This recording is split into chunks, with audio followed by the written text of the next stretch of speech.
keynote speaker is Will Gompertz, and I'm sure most of you know Will. Will has been at Tate for many years, and before his life at Tate Media, he was a publisher. So he has, in a previous life, he was publishing books, which was great. And after Tate Media, he joined BBC in 2009. He also did amazing talk show in Edinburgh as a comedy, sold-out show. And he also was writing books. And I highly recommend you to read these books, which are amazing. And, well, I only read one for the moment, but the big one I will start soon. And it's about creativity and think like an artist, which is really the talk of this morning. So I'm very happy to welcome Will on stage. Will, if you want to join me now. And please welcome Will. My first question, Will, about creativity. I mean, you all know Ken Robinson, TED Talks in 2006, yes. And he said, school is killing creativity. So what do you think? He's right. Yeah, okay. So let's start with... Shall we do that? Yes, okay. Yes. Okay. Hello, everybody. Wasn't that good from David, that talk? Yeah. My main emotion is fear. Because Clemence, who's running this, says, I have to be like 29 minutes, and then she's got somebody with all sorts of cards saying you have 1 minute left, and then it's stop and everything like that. And it's like on the Oscars, they have a countdown clock, and they have a guy in white gloves pulling you off. So hopefully I won't go on too much. It's great to be here. Isn't it great to be here? We're in the Louvre, for Christ's sake. I mean, amazing. And dear Corinne, who sorts this all out for us. It's just fantastic. Thanks, Corinne. And so, I thought I'd just talk a little bit on sort of developing what I was saying last year. So last year we were in Berlin, and I was minding my own business, having a cup of coffee, and Corinne came up and said, a speaker hasn't arrived. Could you come and speak, please? I said, oh, all right then. And I sort of just said something off the cuff. But I meant it. We'd just done Brexit, and that was a bit crappy. It's got worse. Anyway, we're in France, not England. This is a better place. You make sensible decisions. Anyway, so I just sort of thought a bit more about what I said. And then Corinne said, could you come back and talk a bit about education, creativity, museums, and all that sort of stuff? And I thought, well, that's kind of was the conversation we started last year. So I would carry on with it. So I'll do this as quickly as I can. And I've got some slides, which are just pictures, because I like pictures as much as you do. But that's the ones that actually got 2 words. So the future, I think it's just worth thinking just momentarily about the future, which is encapsulated with this following image, which is an image of the intern of tomorrow. And there she is. Isn't she gorgeous? What's interesting, you probably know this, but it's just worth reminding ourselves that over half the people who have ever lived to the age of 65 years old or beyond, over half the people in the entire history of humanity who have ever lived to the age of 65 or beyond are alive today. Isn't that amazing? I think most of them work for the Louvre, actually. It's a little joke. But that's extraordinary. So there's a whole new strata of society. There's a whole new strata of society which did not exist when we were young. Something completely different. I know most of the museums in the UK you couldn't run without people like this helping out. So it's just society has changed, we think, in obvious ways, but in sort of ways we haven't really thought about. That this new generation, which are intelligent, wealthy, have time on their hands, are willing to make a contribution, add something that wasn't there before, and certainly add something to museums as in terms of museum, as in terms of visitors, and in terms of people who help out. But they have a big effect on young people as well. They are taking jobs and positions and opportunities which oddly young people could do. So this is just interesting. The other thing, of course, is this thing, her friend, the robot, technological revolution. I would say we're like about 15% through the digital revolution, not at the end of it at all, that the smartphone in your pocket is 20 times more powerful than the world's biggest supercomputer 2 decades ago. The speed of change is absolutely extraordinary. You know, cars that drive themselves, houses which look after themselves, you know the stuff. We haven't even got into nanotechnology and snazzy algorithms which are going to do amazing things. So what is happening at the moment in the world is quite extraordinary, unprecedented, I'd say. In the 20th century, we know that technology took over from brawn. I think in the 21st century, technology is going to take over from the brain. So in the Industrial Revolution of the late 19th and 20th century led to this lot, which is you.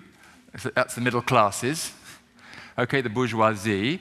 I think that the digital revolution will lead to this lot, which is a creative class, which is where we all come in, where museums come in. I think there will be a new class of society, of people who want to live and think and behave slightly differently. In fact, people who want to think and need to think like an artist. The amazing thing about being a human being, the really amazing thing, is that we can do what no other species can do, and certainly no computer will ever be able to do. We have this extraordinary ability to step out of time and place and come up with an idea and realize it. We have this creative faculty that no other species has. It's an extraordinary, extraordinary gift. Even to send like a witty text to a friend requires the sort of imagination no computer will ever have. It wouldn't just have to be the size of the Earth, it'd have to be the size of several universes. So we have this fantastic capacity. The capacity, I would say, makes us feel more human than any other activity. The ability to be creative, to think, and to come up with ideas and to realize those ideas. The only snag is that loads of us think we're not creative. Loads of us think creativity is something done by maybe artists or people who wear bow ties. I don't know. But most people think they're not creative, which is where I believe museums have a huge role to play, to facilitate individuals, audience members' creativity, to help them find their inner artist. This guy is amazing. He's called Albert Rothenberg. He's an American psychologist and psychiatrist who spent his entire professional career, you should look him up online, it's great. He spent his entire professional career trying to work out why some human beings are able to use their creative faculty to a greater degree than other human beings. So he's worked with Pulitzer Prize winners and Nobel laureates and all the rest of it. And ultimately, he's come down to this notion of homospatial thinking, which to you and me is the idea of disruption. So my first plea is that museums need to be set up to disrupt. Because it's only when our mind is disrupted that we have the ability to start to be creative. That's why we all go away on holiday. If we go on holiday to Mexico City, we will see and feel that city in a way that the inhabitants of that city don't see and feel it, because it's just normal to them. But you have been disrupted, and suddenly you see it afresh. And I give you a very quick art example of that, which fits in very tightly with this city, is here we have Titian's Venus. A fantastic painting done many hundreds of years ago, but it is a classic painting in the art genre of a reclining nude. So there is a classic painting which all artists have followed up till the present day. Along comes Charles Baudelaire in 1863 in Paris, and he writes this essay called The Painters of Modern Life. And he writes this essay, and he insists that the artists of the day stop painting classical antiquity and myths, gods and goddesses, and high figures and monarchs, and instead paint everyday life, the stuff going on around them, the real life of modernity. And one of his friends, somebody who read that essay, was a guy called Edouard Manet, and he painted this. And this is his direct response to Titian's Venus, which has been disrupted by Baudelaire's thinking to create a completely new reclining nude. Titian's Venus, as we know, was a goddess, and Manet's Olympia is a prostitute. In fact, it's one of his great friends. You know, Manet died of syphilis. There you go. That's what happens if you hang out with prostitutes. But this is a picture which, of course, offended the French Academy, was hung high up in the salon. It created a very bad reputation for Manet. It was derided and despised at the time. It's only because Monet got together a group of other artists to save this picture that it was actually saved for the nation at all. But it is the picture that changed art. This is, you could argue, the first picture in modern art, 1863. And it exists because of a provocation. And museums should be provoking their visitors to make this sort of leap of imagination all the time, not just to look, but to think. And here's the same here. I was at a gallery called the Serpentine Gallery in London the other day, and just took a photograph of that. That's Grayson Perry, by the way. Same idea. He is Venus. The other thing, and David touched on this, is I really think museums should be funny, you know? It's extraordinary. They are so serious, and they don't need to be serious. Would you hang around with a friend who just never made you laugh? Who always made you feel stupid? I mean, you wouldn't. You'd just walk away eventually, wouldn't you? And I don't understand why museums are just never funny. And I think actually the people in this room can do something about that. To make museums somewhere where it can be amusing and surprising, because the great thing about humor is it gets to the truth like nothing else. It requires empathy with both the audience member and the audience member with you at the institution. So here's somebody who understands humor. Do you know who this is? This is Marina Abramović, of course. Now, Marina is wonderful, and she was brought up in Tito's Yugoslavia. Her father was a military commander, and Marina was kind of crazy. She was 17 years old. She was lying in the park one day, and she saw these aeroplanes going above her. And she thought, wow, that could be like a performance art piece. So she went along to the military headquarters and asked them to fly the same planes the next day, but with smoke coming out the back. And they told her to get lost. So Marina left Yugoslavia, and she came to Britain, and she went to Edinburgh, and she performed there in 1971. And then she came to London, and she decided that she wanted to stay in England, so she got a job as a postal worker, delivering letters. Except Marina has got really bad English and a terrible sense of direction to this day. So she could never successfully deliver all the letters. So what she did, this is absolutely true, and this is how we need to think in museums. She got all these letters, and she made two piles. One pile of all the letters that were typewritten, you know, which had those little envelope, little window. One of all the typewritten letters, she made one pile of those. And all the handwritten letters, she made another pile of those. The typewritten letters, she threw in the bin. And the handwritten letters, she delivered, because they were sent with love.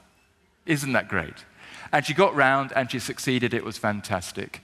And then she got fired, obviously. But here she is, with Ulay, her then partner, and they're just having fun. Can you imagine how amusing that must have been? So Ulay, you and I will take all our clothes off, and then we'll make people walk right between us, and it'll be really awkward. And in a way, that's what a museum experience should be like. It should kind of be teasing people, provoking people. It shouldn't be dull. It should be inspiring. Here, look, Marina, 2010, all those years later, doing her funny thing at Museum of Modern Art. For the artist is present. I don't know, I think MoMA, if I remember rightly, were expecting about 30,000 people to come to this exhibition. But because Marina has touched so many people, because this simple idea that she would sit on this chair for 8 hours a day, and then visitors could come and sit on the other chair with her, they couldn't touch her, but they could just commune. Nearly 1 million people came to see this exhibition of Marina Abramović, just sitting in a chair. They could come along, there were queues all the way up Fifth Avenue. They could sit in that chair for like 60 seconds, or they could sit in it all day, which really pissed off everybody else in the queue. But this ability to emotionally connect with the audience is, for me, a direct challenge by Marina Abramović, the artist, to communicating the museum crowd. What can you do which touches people like this? If you go on YouTube and you look at the experience these people had in that chair, it's profound. They're laughing, they're crying. When Ulay comes and sits in that chair, she cries. It's amazing. So museums should be emotional places where people feel human. They don't just feel like they're an encyclopedia walking around trying to gather information. Museums should think differently. You see what I've done there? You know, it's a typo, by the way. So here we are. This is important because this is a moment, of course, which changes the world. But it's also a moment that any person in this room could have created, could have caused. It's 100 years ago this April. Marcel Duchamp, as you know, is in Manhattan. And he's organized an exhibition of art, very much on the same lines of Napoleon III's Salon des Refusés in 1863, that in America, in New York, he and his chums were putting together an exhibition of art, which is going to be the biggest contemporary art exhibition ever held in the States. That anybody could have their work shown. There were no judges, no juries. All you had to do is put in $5 to become a member of the society and $1 to show your artwork. And Duchamp decided that he wanted to challenge the liberal nature of that notion with a new idea. And he had some ideas he wanted to challenge. Now, in my view, you might disagree with this, that Duchamp was a terrible artist. I mean, honestly, I don't think he was very good at painting. But he was brilliant, quite brilliant at thinking like an artist. And he wanted to do 4 things with this one work. The first thing he wanted to challenge is, why does art have to be beautiful? So he went and bought something that he called anti-retinal. The second thing he wanted to challenge is, why does art have to be unique? So he went and bought something that was ready-made, that already existed. The third thing was, why does art have to be beautiful? So he went and chose something that he decided to describe as anti-retinal, something which was, oh no, beautiful. I said beautiful, didn't I? Sorry, why does art have to be unique? So he chose something which was ubiquitous. And then the fourth thing he decided, and this is so fundamental that it changes art forever, and it's quite interesting, because all those 3 questions so far any of us could have asked, and we all could have changed the world. But the fourth question he asked, which is equally as easy, but more profound, and something, again, I think the power of museums to do to change the world is quite straightforward, really. It just needs the right idea. And all these ideas are based in deep knowledge, and everybody in this room has got deep knowledge about the sector and what they do. So that's the first hurdle done. So what he did, the fourth thing Duchamp did, the fourth challenge he set for the art world, was, up until this point, if you wanted to be a kind of a bona fide artist, you had to paint on canvas or panel or carve stone or wood. So basically, the medium came first, and only once you had chosen one of those mediums could you decide how you wanted to express yourself on it. And Duchamp said, no, that's absolute nonsense. The idea is paramount. What I want to say is the most important thing. The concept is king. I will have the idea first, and once I've had the idea, it says 5 minutes, by the way. I've only got 5 minutes. I'm really enjoying myself. Am I doing okay?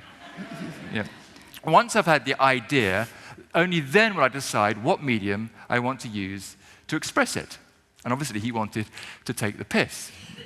So Duchamp does all this, and he sends this urinal. He signs it R much for obvious reasons, that he's on the panel.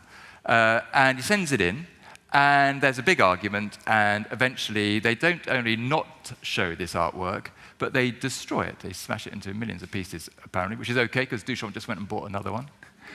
But it makes the point, the more serious point, and this is a point to IS and Palmero and all the rest of it, anybody who wants to terrorize us, anybody who wants to frighten us, that ideas are so powerful that they cannot be broken. Great ideas will outlast any sort of attack. And Duchamp's idea, of course, is the idea which prevails today, the idea of conceptual art, the shark in the tank, the unmade bed, and all the rest of it. Jeff Koons, all comes from one person in 1917 asking 4 really simple questions. And museums should be provoking people, in my view, to think differently, not just to think what they're being told. I haven't got time for this, but this is great. So, because basically, Duchamp nicked everything from Picasso. Picasso, you see the chair caning? That was in Picasso's drawer. It was worthless. He's making a collage. So he moves a bit of worthless paper. This is just the chair caning is just a bit of scrap paper. He moves a bit of worthless paper from his drawer, and he takes something which is ubiquitous and has no value, and he puts it on a painting and makes it unique and valuable. Just by moving it 3 feet, it's exactly the same thing. And it makes this big point about context. And the thing about museums is they give you permission to play with the context of museums. That people, when they go into a museum, they kind of believe stuff's art that if you took it out of a museum, they wouldn't believe is art. So as museum professionals, that gives you a huge opportunity to play with people's heads, to challenge them to do different things and think in different ways. And which is why they should make people feel uncertain. So up until this point, I love this painting by Cézanne. But up until this point, really, if artists would make a landscape painting and they would tell you this is what they see, and Cézanne would look out on Mont Saint-Victoire and he'd go, like, is this what I see? He'd ask a question. And he'd realize it's not what he saw, everything wasn't in perfect focus. So he started to abstract information, and it leads to modernism and a structure of horizontal and vertical lines, as you know. All because he just asked a question. He wasn't so presumptive. I just wanted to tell you about J.J. Abrams. You know J.J. Abrams, the film director? He's an amazing guy, very young, very talented, unbelievably good-looking, and therefore a total bastard. And I asked him about doing Star Trek. And I said, are you not worried when you're rebooting this franchise that you're going to, you're going to upset loads of your fans, loads of trickies? Are you not intimidated by the idea that people assume that you're going to do a certain thing? And he said, to be honest, Will, I don't give it any thought at all. I never think about it at all. All I care about is how do I get Star Trek from this part of the Enterprise, how do I get Captain Kirk from this part of the Enterprise to over here? And if he's there, who does he meet? And if it's Spock, what happens? And if they have an argument, what's the ramifications? And that's how I get a shooting script. I never think about the audience. I just think about the problem. And of course, what he was describing was the Socratic method. And here's this great painting by David. There's Socrates with his finger up in the air, still asking questions, still so close to the life force because he's asking questions. He's being human. He's using his creativity. He's challenging assumptions. He is like 5 minutes from death. That is a cup of hemlock he's about to drink. Plato's on the end of the bed. He's beside himself with sadness. But Socrates isn't. Socrates is still asking questions. Every single museum visitor should look like Socrates. When they come into the museum, when they leave the museum, when they're in front of pictures, they should be asking questions. And yet so many people, when I go to museums, look like that. They just look like school children, taking notes, taking it all in, behaving themselves. And in my view, museums, if all schools should be art schools, museums should be like the playground. Museums should be the place where you learn to think differently. That they shouldn't be about accepting some sort of dogma, accepting some sort of canon, but actually quite the opposite. They should be upsetting and disturbing and challenging, and they should definitely break rules. Here's Damien Hirst, who was a failure at school, who didn't do very well in exams, and yet 2 years into art school, he sets up an exhibition called Freeze with the rest of his chums, and he kind of changes the face of Britain through doing that. Ai Weiwei is changing China. That's his finger, by the way, Ai Weiwei's finger. He's changing China by using art, by breaking rules. He's been imprisoned for it. He's had his passport taken away from him. He's had his life threatened. But he hasn't got an army, and he hasn't got any money, and he hasn't got any power, but he has got art, and he's using it to change the world. And we could all do that. We run huge museums which could change the world. He's one bloke doing it. He's shifting Chinese policy slowly but surely away from a lack of freedom of speech to a more tolerant society, slowly, possibly towards an independent judiciary. One bloke using art. Extraordinary. And you know why I put this picture in? Fantastic hairdo, don't you think? Just a great haircut. But just Shakespeare, I'm sure I had time, but just Shakespeare is amazing. Shakespeare is just amazing. That he wrote 37 fantastic plays 400 years ago. Those plays are still performed in just about every country around the world to this day. I mean, it is an extraordinary achievement. It's maybe the high point, or one of the high points of human creativity. And in order to do that, he had to break 3,000 rules, 3,000 words and phrases which did not exist before Shakespeare wrote them into his plays. That's how creativity works. What did Picasso say? You have to destroy, you have to break to make. I mean, I just wonder how many of you break rules when you're at work. How many of you are like I know it, worked in a museum for ages. We sit at the desk like those school children. And how many are actually breaking rules? Because only when you're breaking rules will you make a difference, in my view. And museums should be all about breaking rules. They should be giving people permission to break rules, not setting out a bunch of rules that people have got to follow. They should be amazingly open places. Okay, I'm out of time. Museums can't fail. This is about Bridget Riley, who's a brilliant artist. And this is what she could do when she was 16. So she was a brilliant painter. And this is what she could do when she was 30. Not so good. So by the age of 30, Bridget Riley, although had this fantastic facility, by the age of 30, had kind of got stuck. And she was just doing tepid copies of Seurat paintings. She loved color, she loved figuration, she loved the Fauves, she loved the Impressionists. At this stage, she's kind of in a bad way. Her life's going in the wrong way. That her dad's had a car crash, her mentor and her lover has finished their relationship, and Bridget Riley is furious. She's kind of at the end, and she thinks she's a failure. But the truth is, failure does not exist. It's just a temporal and subjective notion. Failure doesn't exist. So she thinks she's a failure. She's absolutely furious. She's furious particularly with her lover. So she decides to paint this one canvas in black. This is a woman who loves color and loves figuration. She just paints this one canvas all over in black. She's going to send it to her lover to show him that life isn't just black and white. She goes to bed, she gets up in the morning, she sees this canvas, and she says, it doesn't really say anything. So she gets a white bit of paint, and she just does a little line across about a third of the way up on the canvas. And then she sees this work, and she sees the shoulder forms of the Seurat landscape. And so with the white paint, she just makes a little wave.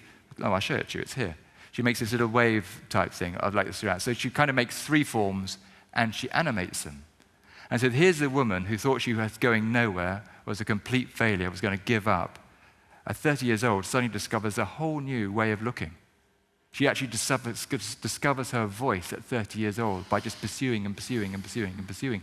She creates op art. A woman who loves figuration and who loves color, creates an art movement which is completely the opposite of what she expected from herself. And that's what museums should be giving their visitors.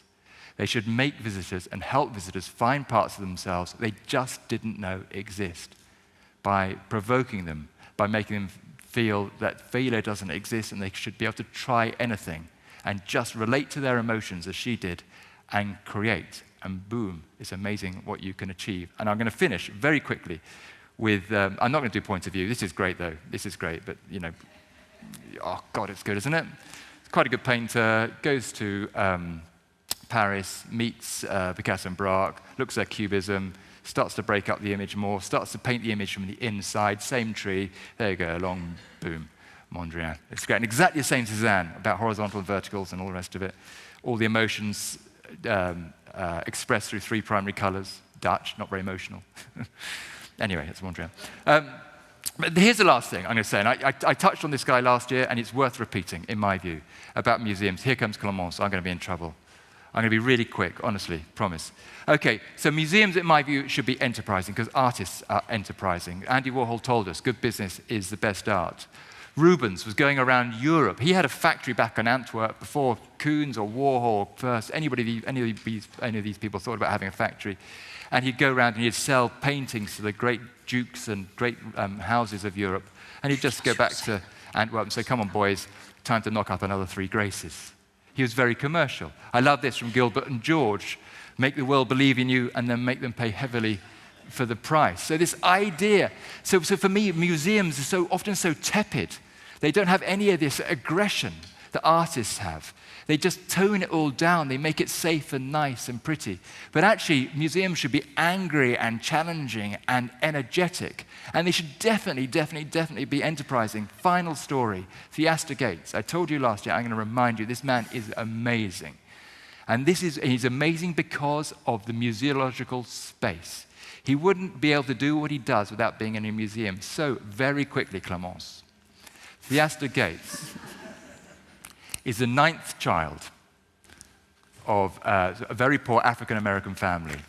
Dad was a roofer, tarred roofs. His mother was a primary school teacher. He had 8 older sisters. They were very poor. They were brought up on the west side of Chicago.